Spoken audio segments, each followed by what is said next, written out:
人はね、あんまりなんだろう、人と関わらなかったりした時、そういう状態があまり長い時間続いたりすると、情動に変化がないじゃないですか。一人だけでいて妙に怒ってみたりおかしくなったりってことないでしょ。下手になっちゃうんですよ。それってやっぱりあまり良くない。ただテレビ見るのはあなたは好きだから、テレビを見ている最中に社会の事件に対して心の中で怒ってみたり、微笑ましい部分を見れば、ペットの番組でも見れば、ああ可愛いなって癒される自分もいたりするけれど、でも大声で笑ってみたりとか、時として腹を立てて怒鳴るってことが不足してるからね。不足しがちだから、できる限り他人と関わって、そういう中でもって自分の情動というものを出せるようになってくると、あなたは何の病気があるわけでもないからあれなんだけど、日中一人でいることが多いもんだから、それを心配してるって言えば心配してる。ただそんなこと言い出したらきりなくって、世の中の人ってさ、お年寄りの一人暮らし、私老人の介護の仕事もやってるじゃん。それで感じるんだけど、お年寄りになって、ほんで悪い言い方すると、彼女だって自分の息子娘から見放されちゃって寂しく過ごされているお年寄りっているんですよ。親戚縁者だって、親戚あるとしても1年に1回田舎からお米を送ってくるぐらいでね、30キロぐらいのお米を送ってくるぐらいっていう関わりしかなくなってくると、人間ですから人恋しいんです。人って自分一人で決して生活できないから、人との関わりを全く断たれちゃったって状態になると、人はそういうものを欲しがるものです。あなたの場合だと一人の方がいいやって思ってる人もいます。だけどそれは錯覚です。どういう錯覚かっていうと、自分が関わりを持とうとしたら至近距離にあるんですよ。だから耐えられてます。今人と関わるのが面倒くさいから、ちょっと人と口も利きたくないから、人と電話するのも嫌だよ。自分で取捨選択できるじゃん。これ贅沢なんです。そういう手段を失った瞬間から、もしですよ、その手段を持とうと思っても持てなくなった瞬間、人はすごく寂しい思いします。だから自分でいろいろ調整聞く範囲の人たちっていうのはまだ幸せだなって思います。私はお年寄りを通じて体もますますどんどん自由が利かなくなっていく。ヘルパーさんが家に来てくれる、たかだか1時間半の時間だけが唯一のコミュニケーション。それがヘルパーさんが人によってですけど、来ない日もあれば来る日もあります。それが楽しくなるかどうかわかんないですけれど、それを心待ちにしている自分がいます。その寂しさどうやって埋めるかっていうと、テレビなどで疑似的にいろいろ体験する人もいます。だけど同じことやってると人って飽きちゃうんですね。テレビだってそうそう、テレビ好きだと言ったってよっぽどのテレビ好きじゃない限りは、ある時電源をオフするか、まるっきり見てない時間ってあると思うんですよ。である時聞いたことありますけど、壁に向かって話してるんですって、話し相手いない、そうなっちゃうことを僕は話として聞かされただけですごくかわいそうになっちゃう。かといってずっといてあげるわけにいかないでしょ。だから頻繁にそういうふうに思っている人のご自宅はサービスがあるなしにかかわらず、私責任者だからそういったお宅訪問して何でもいいから関わりを持って差し上げると、その人は少し落ち着きますね。それが途切れちゃうと何かっていうと、どういうことが起きるかっていうと、これ催眠の話と別になっちゃうけど、人恋しくなるあまり人からの興味引きたくなっちゃうんですね。脳はどうやって作用するのか分かんないけど、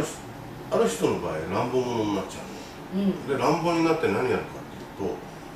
と、例えば炊飯器があります。炊飯器持ち上げてガシャーンってぶっ壊してみたりします。電子レンジも持てるぐらいの大きさだったら持ち上げてぶっ壊しちゃいます。この間あったのはベランダ側にガラス戸あるじゃないですか、上から下までも結構2メーターぐらいの高さあるのかな、170から2メーターぐらいですね。あれ取り外して2階その人2階に住んでるんだけど、上から下駐車場になってるんだけど車めがけてガシャーンです。近所からしたらそういう人が一人でもいたらえらい迷惑じゃん。だけどその人の心に立ち返っていろいろ考えてみると、やっぱり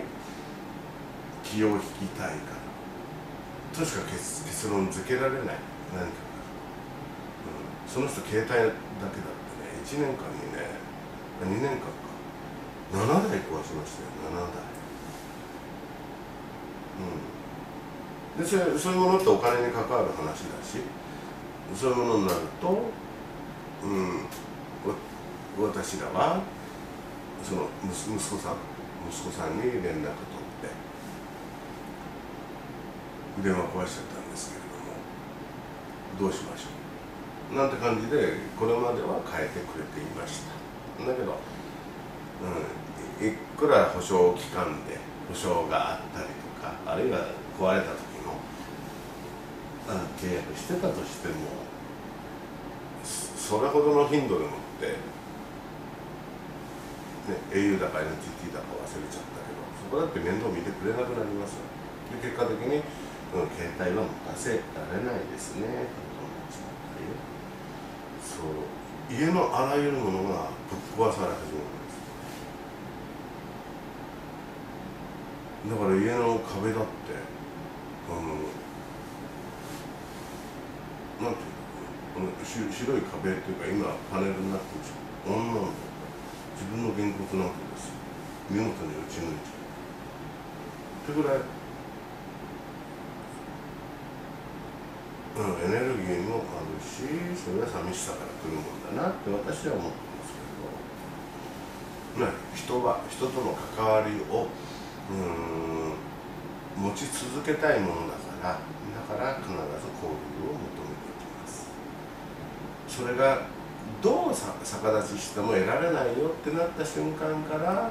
その寂しさを別の形で転化しちゃって、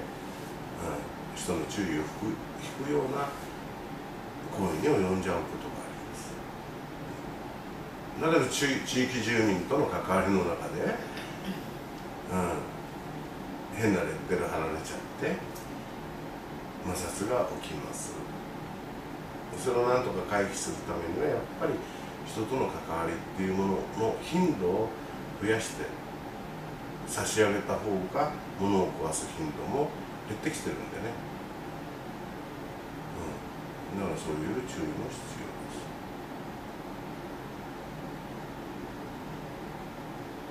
要です。私は催眠を通して人の心っていうものをある程度全部が全部なんか絶対分かんないですから。だけどその人の立場に立って物事を考えるっていう訓練を少しずつ積んでるもんだから、その人の気持ちに立ってそれの、回避策っていうのを推測しました。それによってその問題行動っていうのが減ってきてるっていうのはやっぱりその人に効果を表してるんですね。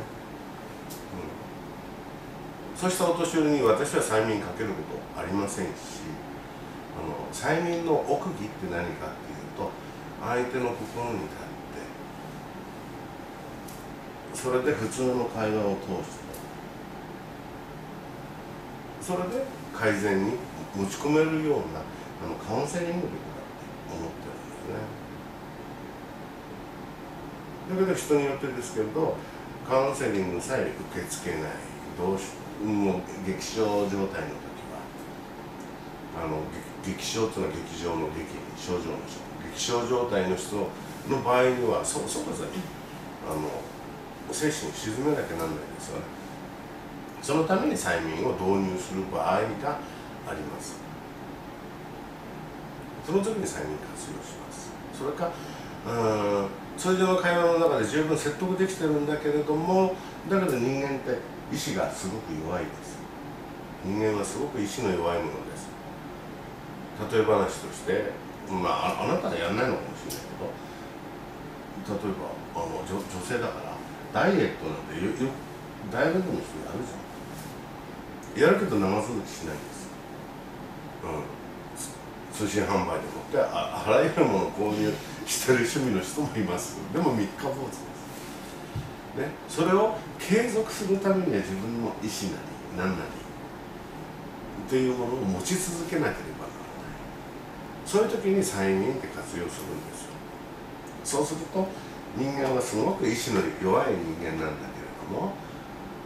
自分の弱いものを補う意味でもって